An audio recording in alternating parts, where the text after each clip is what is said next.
안녕하십니까? 배팅 부동산 공급 부족 이야기 매년 나오는 이유, 주 재료비가 비싸서 그렇다 진행하도록 하겠습니다. 일단은 콩나물국밥 이야기부터 하겠습니다. 콩나물 가격이 상승을 하면 콩나물국밥 가격도 상승을 합니다. 적자를 보면서 팔 수는 없죠. 콩나물국밥 가격도 상승을 하고 그러면 콩나물국밥에 대한 수요가 감소를 합니다. 물론 거래되는 가격은 올라간 상태지만 비싸니까 콩나물국밥 수요가 감소를 합니다. 당연히 콩나물국밥을 만들어 팔려는 사람이 줄어들 것이고 그러면 콩나물에 대한 수요가 감소하면서 콩나물 가격이 정상화됩니다. 그래서 다시 사람들 콩나물 국밥을 예전처럼 먹게 되는 것이겠지요. 이렇게 자연스럽게 냅두면은 균형점에 수렴을 합니다. 그런데 아파트는 좀 예외죠, 예외. 지금 요 그림에서 콩나물 대신에 땅을 집어 넣겠습니다. 그리고 콩나물 국밥 자리에 땅 포함 주택 아파트죠. 요 아파트를 집어 넣겠습니다. 그렇게 하고 나서 보니까 땅 가격이 상승을 하면은 땅 포함 주택 가격은 당연히 상승을 하겠죠. 그러면은 땅 포함 주택 아파트 수요가 감소하겠죠. 물론 실제 거래되는 가격은 올라갑니다. 그러나 수요는 좀 감소하겠죠. 그러면은 땅 포함 주택 아파트 공급을 많이 할 수가 없겠죠. 수요가 줄어든 상황이기 때문에 땅이라는 재료비가 비싸고 그래서 어느 정도 비싸게 팔아야 되는데 그 비싼 가격에 살 수 있는 수요자가 많지 않으니까 당연히 아파트 공급이 감소를 합니다. 그런데 콩나물 국밥하고는 달리 이런 상황에서 땅 가격이 하락 또는 조정 국면을 거치지 않을 경우가 많습니다. 이 과정을 한번 살펴보면 땅값이 올라서 아파트 가격이 상승을 하더라도 일부 거래는 되겠죠. 그래서 지금 보시듯이 노란색이 원래 가격이었는데 서울 아파트들 서열이 있죠. A에서 F까지 서열이 쫙 있습니다. 그런데 C 아파트 실거래가 이루어집니다. 물론 상승된 가격에 실거래가 이루어지는 것이지요. 지금 거래량 적다 많다 이야기를 하지만 전체 아파트 비해서 거래량이 많은 경우에도 일부 거래가 되는 것일 뿐이겠지요. 이렇게 조금만 거래가 되어도 전체가 다 영향을 받습니다. 거래 사례 비교법으로 키 맞추기를 하지요. 일단은 B 아파트, D 아파트, B 아파트는 C 아파트하고 약간 차이 난다고 생각을 하고 있었기 때문에 호가를 올려서 부르고 D 아파트 같은 경우에는 내가 더 좋은 아파트인데 네가 나보다 비싼 가격에 팔릴 수가 없다. 그러면서 또 호가를 올립니다.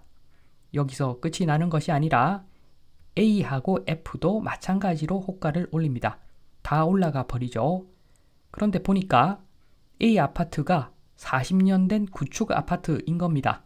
재건축을 해야 되는데 지금 보시면은 조합원들의 생각을 한번 봅니다. 주변 주택값이 오른다. 당연히 땅값이 올라간다고 생각을 하겠지요. 그러니까 A 아파트 가격도 상승이라고 생각해서 호가를 높이고 그리고 재건축될 경우에도 조건을 더 좋게 조합원 유리하게 부릅니다. 과거에 3억 내면 재건축 가능했었던 물건인데 조합원들 생각이 달라지는 거죠. 어떤 조합원은 2억 내면 하겠다 또는 1억 내면 하겠다. 그런데 또 다른 조합원들은 공짜 아니면 재건축 안 하겠다 이렇게 나가고 또 심한 경우에는 돈 주면은 재건축 한번 생각해 볼게 이렇게 말하는 사람도 생기게 되어 있습니다. 이러니까 땅 가격이 오히려 내리지 않고 주변까지 확산되면서 땅 가격이 올라버리니까 여전히 아파트 가격은 높을 수밖에 없고 공급은 이루어지지 않습니다. 또 요걸 가지고 사람들은 또 이야기를 합니다. 이렇게 공급이 안 되니까 폭등을 할 거다. 이런 기사가 또 나오면서 또 땅값을 더 밀어 올립니다. 사실은 더 수요가 줄어드는 방향으로 가는 것인데 자연스럽게 정화되는 어떤 가격의 변화가 이루어지지가 않습니다. 왜 그럴까? 요거는 표를 먹고 사는 정부가 만들어낸 기대감 때문이죠. 지금까지 조합이 울고 그러면 공급 부족 기사가 뜨게 되어 있고 그러면 조합에게 떡 하나 더 준다는 이야기하고 그래서 버티면 승리한다는 공식이 생기는 거죠. 진작에 그냥 진행한 사람들이 바보가 되는 세상을 만들어 버립니다. 그러니까 주택 수요가 감소해도 땅값이 올라가는 기이한 현상이 계속 생겨나는 것이겠죠. 그래서 많은 사람들이 공급 부족을 해결하지 않으면 결국에는 아파트 가격 올라가게 되어 있다는 이야기를 하는데 좀 잘못된 이야기라고 저는 봅니다. 세상 어느 천지에 아파트 가격이 준공하고 나서 아파트 가격이 떨어지지 않고 또는 그 가격 그대로 유지가 되지 않고 많이 올라가는 그런 나라가 어디에 있습니까? 잘못된 공식을 만들어낸 결과죠. 정부가 도와줬고 많은 사람들이 많은 업계의 사람들이 얽혀가지고 이상한 믿음을 사람들에게 심어준 결과라고 보여집니다.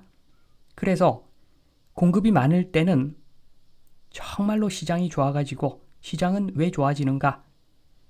정부가 대출을 마구마구 풀어가지고 집을 사도록 부추기면